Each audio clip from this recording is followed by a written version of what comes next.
what's the difference between a human being and all the other animals out there?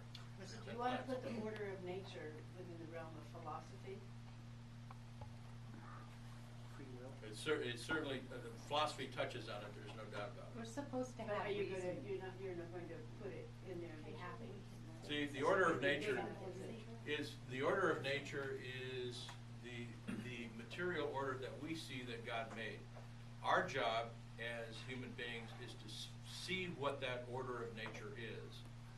Supposing I said to you, and you know what, you and I are just phenomena that came along evolutionarily, right? And by chance and randomly. So you and I are not made in the image and likeness of God. We're not extraordinary. We're not exceptional.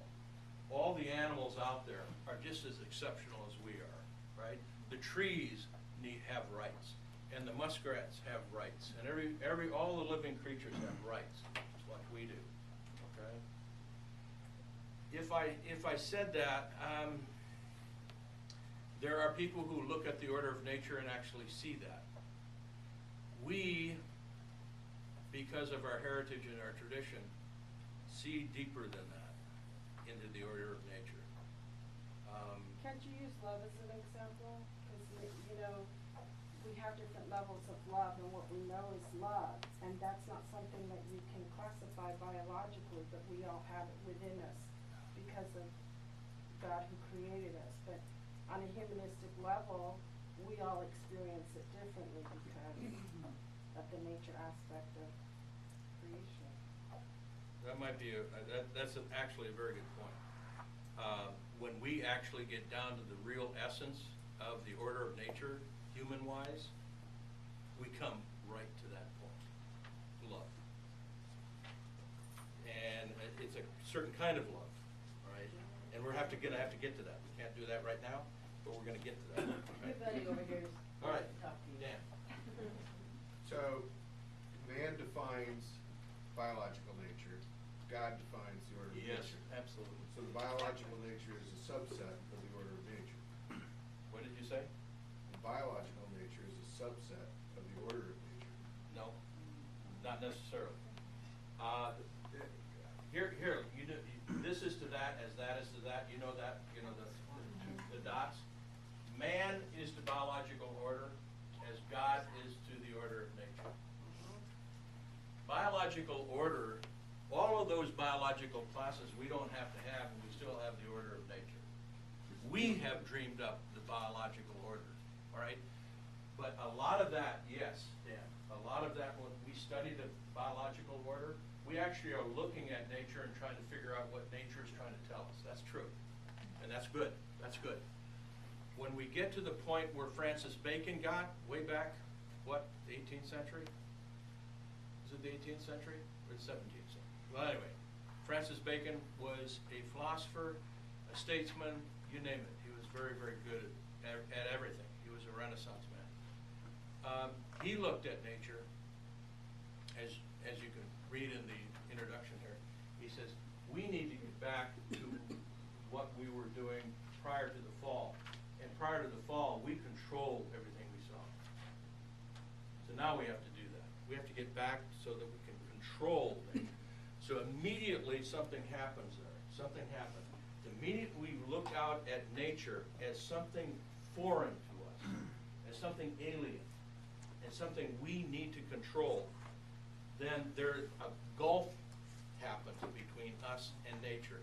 And all at once, we as subjects, as a subject, start to look at it and say, aha, I'm the one who thinks. I'm the one that gives reality to the things that I'm looking at and seeing.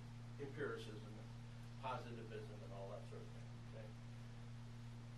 The minute you do that, then you're sitting there and it's called subjectivism. You're looking out at the world as subjects, and you're sitting there and saying, that's not really real out there. If I can manipulate it, I can control it, I can do whatever I want to it. All I have to do is know the formula for it. And I have to just wait to find out, what the deal is on it. Okay? but eventually I'm gonna be able to control everything. And I can do that because the criteria for reality comes from me, not from out there. The order of nature is exactly the opposite. What's real is out there, and my job is to sit there and figure out what that is. For real, yes, Father. Why don't they use, does they not use the expression law of nature, or natural law, distinguished from the empirical law? Because Yes. the atheist scientists do not accept the law of nature as something which has been established and objective, made by God, etc. Of course. And so, but natural law is another way of saying, indeed, that very thing, is it not? John Paul II doesn't use natural law because that's a Thomistic phrase that's still in effect. It's still used, but it has a connotation to it. The minute you say natural law, you get this kind of thing that you just suggested, Father, that there is this something out there, and it's there, and we can't mess with it, and so on and so forth. John Paul II, very interestingly, says this. Whenever he is talking about an internal truth, he talks about the law of this or the law of that, or the law of something else. He always starts with the term law, and then he says the law of something. For example, supposing I said there was a law of free giving in a family, what would that mean? Did you say free? Free giving. What's the law of free giving? You don't have to give back. Give without conditions. Is that something that you learn from a book, or is that something that's already inside of you, that if you grow up halfway decently, you already know that it's there? With your Okay, children. yes. All right. How about the law of self-giving? Same thing, is it not? Yeah. It's just a little bit different way of saying it. But notice what he's doing. He's simply pointing at something that's real, right in there. It's always been there. It's the way we're wired, and that's the way it is. Now, that's, when Father says natural law covers everything, including the inner truth of the human being. Yes, Bill? Would you say that the difference in the two ways of looking at it, the biological and the natural, is the biological is looking more at the what, it's answering the question of what or how, and the natural way is answering the question of why? It's looking at it more from a theological standpoint. That's a very good point, because you're bringing in four causes rather than the biological two. See, when Francis Bacon got his thing going, all right, what two of the four Greek causes were thrown out of the window? You've got the four causes, for example. Let's just, if you haven't had Philosophy 101, this is nuts, okay? But basically you have, the Greeks came up with four causes, right? One of them is the formal cause. One is the material cause, then the efficient cause, and the final cause.